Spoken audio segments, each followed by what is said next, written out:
ហូបការបងប្អូនតាមមកហូបការប៉ុន្តែកម្មវិធីនេះការដែលឡើងផ្ទះជារបៀបបុរាណក៏យកប្រភេទអកកេះវាមិនពីតមកលេងជាបាទមកលេងជាតន្ត្រីសម័យទទួលជាបាទគេនិយមទាំងអស់បាទកម្មវិធីឡើងតាមបងប្អូនជាទទួលបង្កាត់បាទ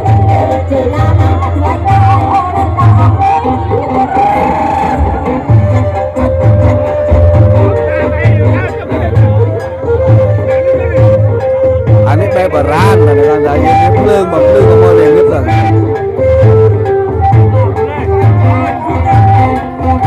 ឥឡូវផលផ្សាយកលឡើងជ្រៀងបងប្អូនបាទពីមើលវីដេអូចេញមកមិនខ្មាស់គេបាទអាមិនទេវិញឥឡូវដូរគ្នាទេហើយដូរបាត់អីនេះអូនេះអាវ៉ាន់ឡើងជាម្ដង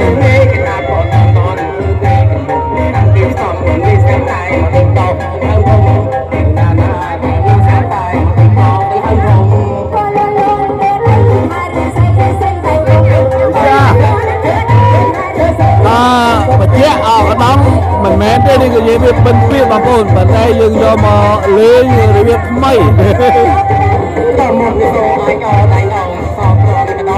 ហើយខ្ញុំអត់មានចូលទេខ្ញុំគាត់តែសហការបានទៅត្រឹមម៉ាស៊ីនភ្លើងនៅកម្មវិធីនេះមួយនៅទួលមកៈថ្ងៃទី1ខែ2បាទ2026ហើយគេហៅវាគេនិយមឲ្យបងប្អូនបាទ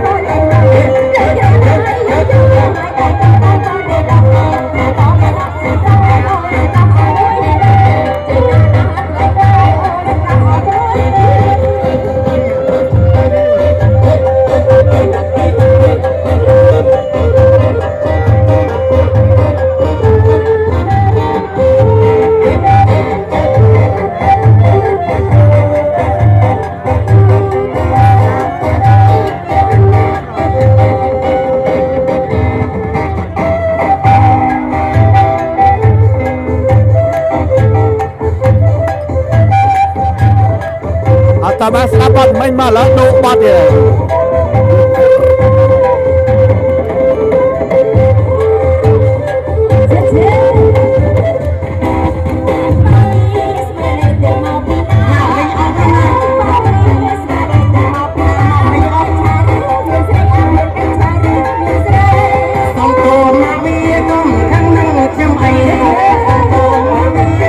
បញ្ជាក់បងប្អូនមិនមែនជាបងអកដំទេនេះបងពិនពៀតតែយើងយកមកកម្មវិធីឡើងគេហៅថាផ្ទះឬក៏មកកលការបានតែរូបថ្មីដែរបាទអរគុណខាងអកដំបាទសាលបន្លៃ